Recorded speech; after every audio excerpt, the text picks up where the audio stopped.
It all started with a small SaaS company in Finland. Today, it's used in over 80 countries around the world. The journey, anything but easy.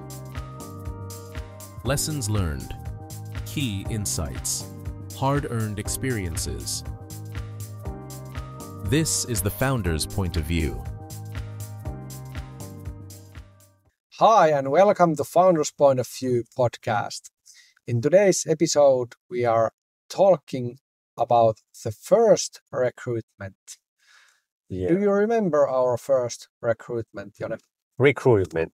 Yes, I remember it. Not well, but I think I remember it somehow. I'm not sure that did we recruit someone as a freelancer or someone as a how to say it, to do it normal work for us, the job position. Job position. If you think about the actual contract, do you remember how the document looked like? It was just a scrap of paper. It was post-it paper, yellow, small post-it paper. So if you think about that, I bet it was a contractor. Yeah, I hope so. I hope it was just a contractor, some freelancer. Yeah, I remember the person well, and I think the person we recruited then used to work at our company for 5 or 6 years. Yeah. So it was successful recruitment. Yeah, definitely. even the contract has done using a post-it paper. Exactly. How it all started, we ended up recruiting pretty early.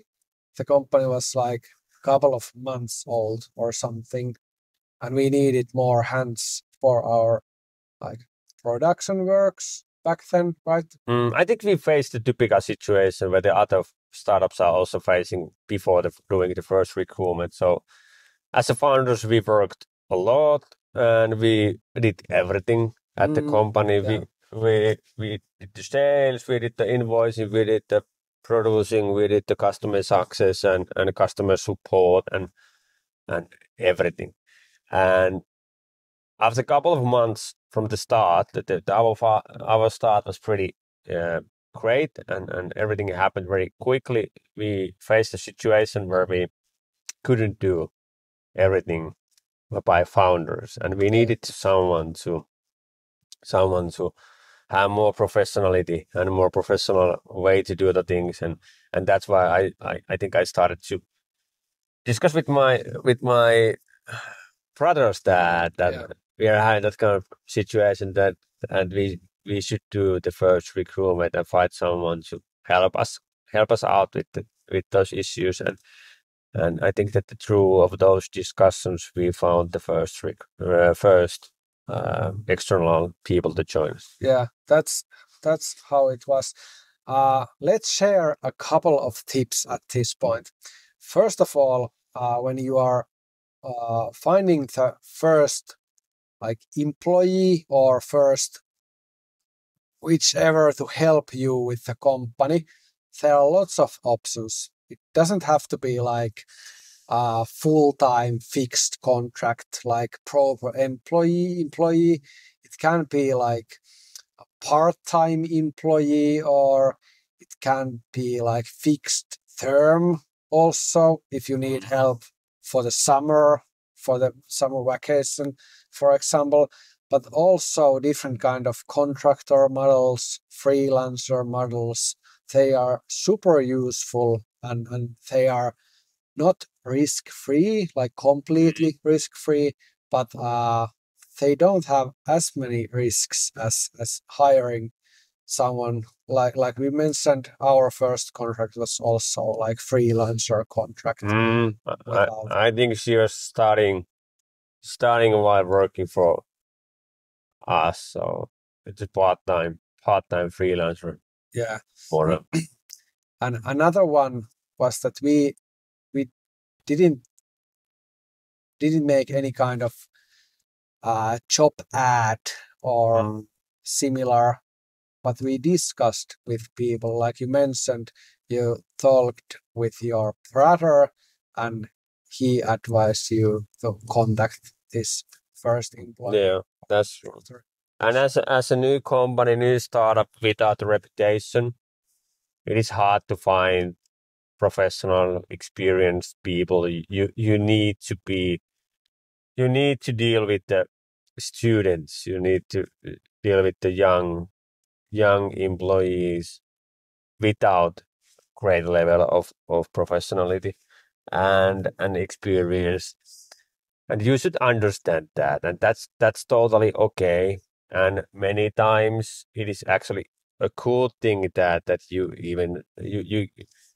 you are not recruiting very professional, high level people because they are not going to stay as they don't trust you and your financial situation and the proof of future is so low that I really understand that why they don't join the new companies and the startups at all. And I think that's okay, but that is the reality you need to understand as a founder.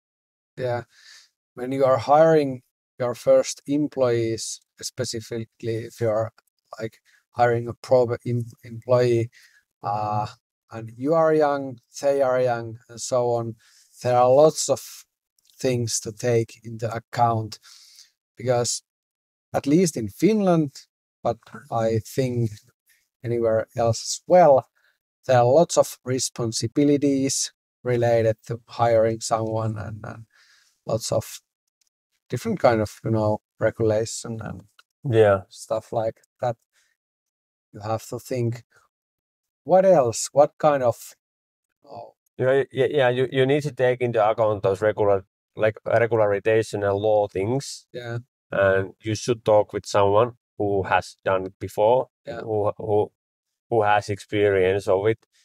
And maybe the second thing is that once you have done the recruitment and you have the new people at your company, many times as a founder you think that everyone, also those new people, they are thinking similarly like you. But you need to understand that it's totally okay that they are just doing their normal job. They are not loving the customer problem in a way like you are. Yeah. And you need to understand that. And because they don't also know that they don't know the strategic things you have in your mind, you need to go through them very well, and those things should go through when you are before doing the recruitment in the recruitment process to solve that what you are doing and where are you aiming as a company, to give also a better perspective to new hire about the job and maybe the future of the job. Yeah, that's like really important point because if you think about the whole situation when you start hiring your first employee, you are young, your employee, they are young, then the dynamic between founders, it will change because someone has to be a supervisor for the new employee and so on. Lots of contract related things like we mentioned and so on. So if you don't have a proper plan how to onboard a new employee and how to make sure that they can start contributing and doing their work properly, it will be a mess. I can promise that. Commercial break. Trust Mary in 30 seconds. Trust Mary helps companies to automate the review and feedback collection and utilizing in their marketing. We are a Finnish company, but we are already operating in 80 different countries. Our product is especially designed for the companies doing service-oriented business coming from traditional industries. If you need any help related to these topics, just reach us out on LinkedIn. We are happy to help. And now back to the story. How to ensure that everything goes by the book?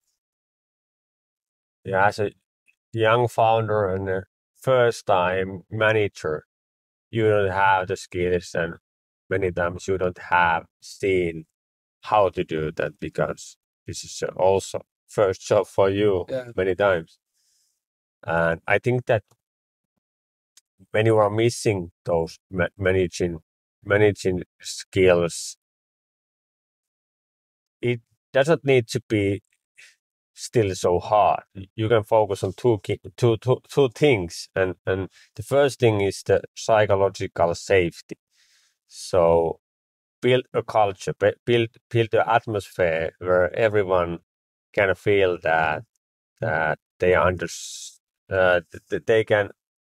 they are feeling that they are safe. They can say whatever they want, and that they are heard, and their opinions are taken into account, and you can discuss about everything. That's the one thing. And the second thing is that you use your resources on right things. And if you, as a manager, as a founder, and you are doing those two things, and you are doing the activities related to these two topics, you are going to manage everything well enough. Yeah, makes sense.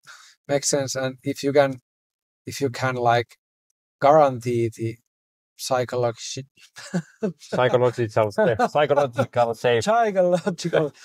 safety, it doesn't matter if you don't have like perfect plans for anything, Yeah, because bad things you are going to discuss about those bad things and the challenges and the bottlenecks what people are facing if the culture is well designed. Yeah. Because without that, it's pretty easy to came up to the situation where everything seems to be right and everything seems to be okay. But if you check the numbers and check the actual things that really matters, you'll see that okay, this business is not doing well. People are showing that they are doing well, and they are doing things which are looking good, but they are not doing good things to the business. Yeah. But if you have a right culture, it's easy to find out the right spots to fix and find the challenges you really need to solve. So that's why the culture is everything, and the founders are the main reason for the culture of the company. Yeah. And the main influencers. Yeah, exactly. And also came to my mind now that it's important to have transparent and good culture, because sometimes there can be a situation that you as a founder feel like it will be a great milestone to be able to hire the first employee. It feels like the company will be real after you have hired a first external employee on board, and at that point focus can sometimes go to wrong things, too many things, and so on. And if that happens, it's extremely important that you can be honest and check the situation, talk about the situation with your employee, and correct the focus and continue. Yeah, you're right. That's true. And as a new company, young company, there's a lot of things what he could do. Of course, because the processes are new and everything is new. Exactly. So that's why you can always find something to fix and something to do, which seems to be relevant, a good thing to relevant. Exactly. But actually, when you check the metrics and the numbers, that is not relevant at all just now. Maybe in future, but not just now. So that's why when you are managing everything, you need to take care that the time and the resources are spent on right things. Yeah. All right. So let's wrap up.